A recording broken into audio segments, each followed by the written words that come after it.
What's up? Welcome to Tales Tomorrow. I am Morrow, your storyteller for today, and with me I have some more RPG horror stories. Fun fact, I've posted my very first RPG horror story on the RPG Horror Stories subreddit. Which one is it? Well, I'll give you 2 hints. It's extremely long, and it created drama in the comment section over how long it was, and that's about all you get. If you find it, you find it. If not, then I'll probably talk about it later throughout the week, maybe. Anyway, let's get to our first RPG horror story for today. TLDR, creepy group pulls many creepy jokes. So I was invited by a friend of mine to a one-shot party at the library. We haven't been in touch for a while and thought that this could help us reignite our friendship again. Yesterday I grabbed pizza and go to the library. There were 5 people, including me. Since I wanted to try a character I want to play as in one of our campaigns, I went ahead and used my fighter kobold Arlo. This is where the creepy stuff comes in. Immediately starting at the one-shot, a few party members joked about screwing the kobold. I took this as just joking at first because they told me that sex jokes are just part of the group. So I just went with, albeit uncomfortable, which I vocally stated. The one-shot continued, and it just got more icky. Sex jokes are part of the group is only appropriate when everybody's in on it and everybody's fine with it. I like making stupid, inappropriate sex jokes and innuendos every single time that I can. But like at some point you gotta read the room and realize, hey, maybe I should probably tone it down a little bit. Like it's one hand just joking around with your friends about stupid nonsense and stuff like that. But it's a whole other thing when you're at a table with a bunch of strangers that you don't really know that well. And even if your group has like a inner circle of humor and stuff like that, you still gotta understand that some people are not gonna be part of your circle, nor they're gonna be immediately comfortable with your circle. If this was a group you know for like years and stuff, you know, make all kinds of crazy jokes, sure, whatever. But it's not looking like that right now. It's not looking like that. It's looking like a bunch of people reconnecting that have been out of touch for a while, and they need to rekindle their friendship. You don't rekindle it by starting things like, hey, bang the kobold, ha ha ha, guys, sex jokes are part of the group and stuff, when not everybody's cool on it. Read the room, people. Please read the room. The DM had like half the female NPCs hit on my PC in this very creepy, oh, the thing I can do to you way. I've tried to shut it down in character, out of character.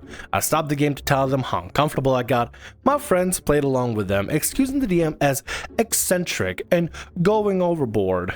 None of this was stated at first either. Sounds like you don't mesh with this group or the DM, so you should probably bow out. It's probably not going to be worth staying around, just letting you know. It all came to a head when, after the 3rd DM creepy NPC encounter with my friend smirks and says, I grab Arlo and lick him.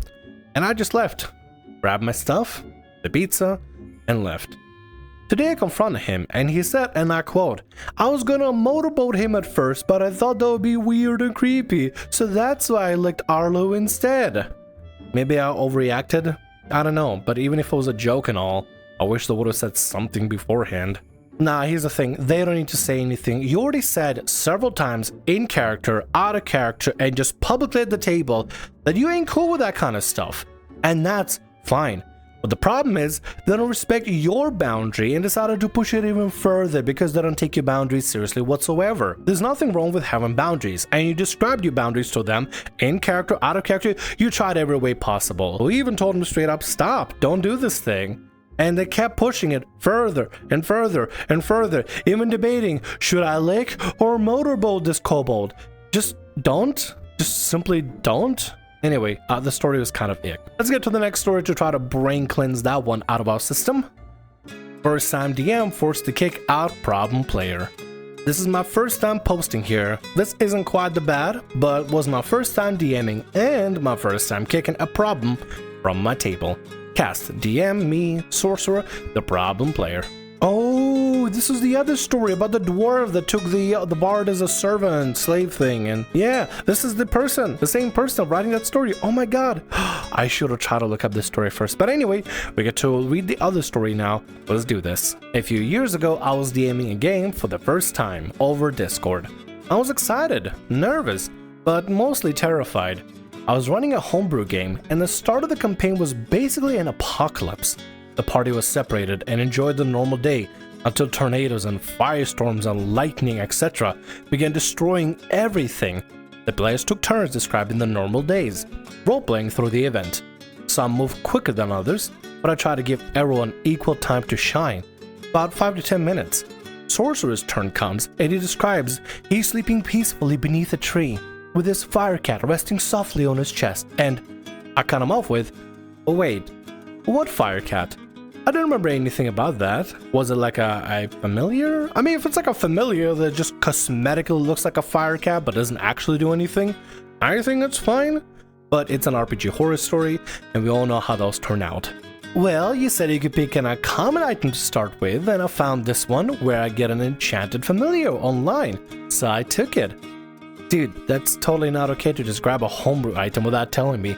Send me the item. Right, rule number 1 when it comes to a homebrew anything, check with your DM. Have you seen the amount of homebrew nonsense bullshittery that's out there that's just so busted and broken that is ranked as like uncommon or whatever? I remember when XP to level 3 made a video about homebrew items, and there was like a book of many liches that could just summon like a million liches for no reason. Homebrew is busted because there's no way to gauge, there's no central system to gauge that sort of thing except people's feedback, and that's about it. But some people would just make insane homebrew items for the sake of making homebrew items because they want to feel like a powerful god in the storyline, and that completely dwells the entire campaign into a complete oblivion, and therefore nobody has any sort of balancing, any sort of features or anything, and just becomes such a nightmare mess. Anyway, check with your DM about any sort of homebrew items. Any sort of homebrew items. I have a quick read. All the while he's droning on and on about how he's really thought it'd be fine since it was uncommon. And as a DM, it was my fault for not looking at a sheet, etc. If you really wanted to approve the item, you don't just sneakily slide it onto your sheet and hope the DM doesn't notice or doesn't make any sort of comment. You ask your DM directly, I would like to have this firecat that I found on this website,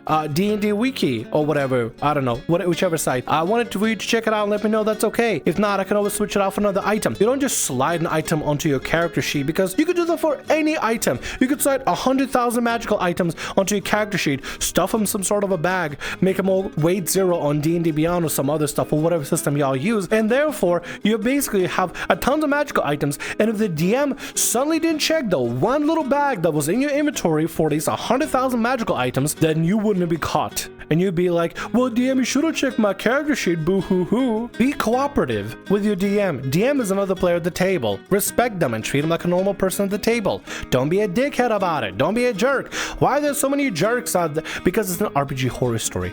I answer my very own questions. Let's get back to the story. The item seems fine, and I've spent too much time already, so I try to get him through the scene as quickly as possible. I hop in my broom of flying and fly off the island. How do you also have a broom of flying? Starting gold. What gold? I didn't give you any gold. The book says I get gold when I first make a character. Look! It then dives into the character creation in a PHB, and again eats up time arguing he gets gold and equipment. The other players are getting antsy as I've now spent twice as long on him. So I say, whatever, he flies away. And then a tempest knocks him down and he's sucked into a portal. This is a DM that does not give a fuck. It's like, you want to pull this shit on me? Find the motherfucker. There we go. You fly away. A tempest strikes it down. You're in a portal. You're gone. You get to stay away. Let me move on to the next player. I move on to the fighter, who begins describing his scene before Sorcerer cuts him off with, above you see my character and his cat perched on his shoulder, flying several hundred feet above you on his broom. He looks down and begins to shout, no you don't. You got sucked into a portal. Don't interrupt. He mumbles something but backs off and lets Fighter finish. It's now the bard's turn, who had just finished the show. He's approached by fans and Sorcerer chimes in with, along the crowd you spot a handsome figure with nice robes. He's cut off again by me. Knock it off, you had your turn, it's their turn now. You aren't here, you aren't anywhere. I'll tell you when it's your turn again. He mumbles again, something like, fine, I'll just stay silent forever, blah. And we move on. Progressing now pretty quickly and almost back on track for my original plan. It's now Warlock's turn and he flees to his wife and 3 kids to try to keep them safe. He casts Leomun's tiny hut with his family inside and has a nice emotional beat. Especially when I begin to describe a tendril of energy poking through it, and Warlock begins brilliantly roleplaying a scared father in a moment. A godlike being was behind it all. Sorcerer jumps in again. Actually, Leomun's tiny hut prevents any magic from going through it, so that shouldn't happen. It happened anyway. No, the spell says in its description that... I know what the spell says, I don't care. It happened, end of story. No buts. I'm over you interrupting. Stop it, or I'll mute you. Sorcerer mumbles about how he must not be magic, I guess, blah blah blah. And once again, we march forward. I ran into somebody like that before. I don't remember when. I probably haven't seen him like maybe a year or two at this point. But at some point in my D&D games where I was a player, ran into somebody like that was really against other people having their moments and wanted to just dive into the moments and try to interrupt in some way, completely having no respect for anybody else at the table, including the DM. Your character already had a moment, and that's fine.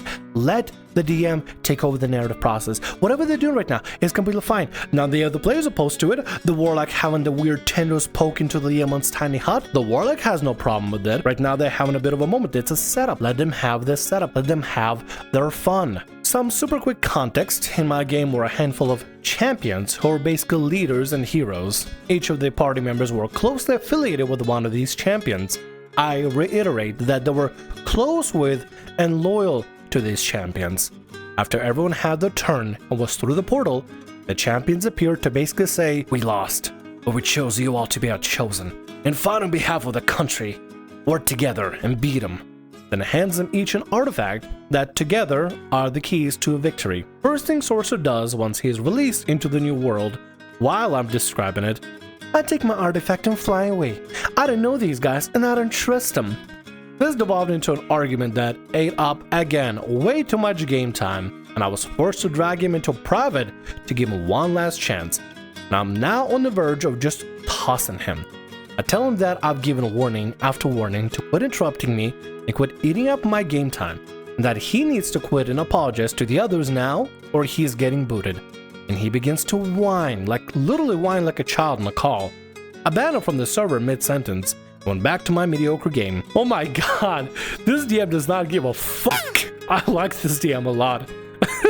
More DMs need to be like that. I get it's not the nicest thing to do to somebody and you want people to get along and stuff, but some people, they'll just continue to eat up your time, and if you notice that sort of pattern, you gotta just hammer them down. Just tell them, no, I'm not dealing with this. It's not continuing. If this continues, you're gone. I like this DM's approach. Very heavy-handed, but effective. Edit. Sorcerer wasn't sucked into a portal as a punishment or out of malice.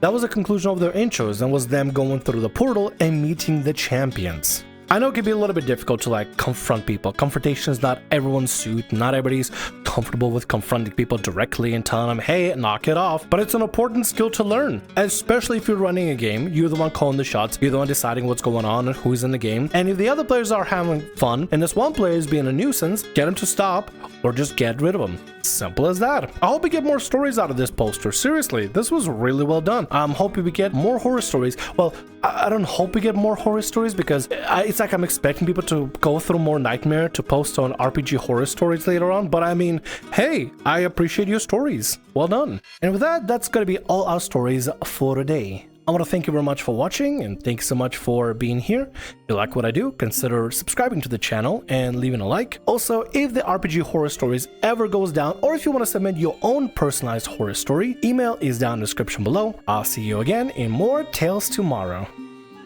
Bye-bye.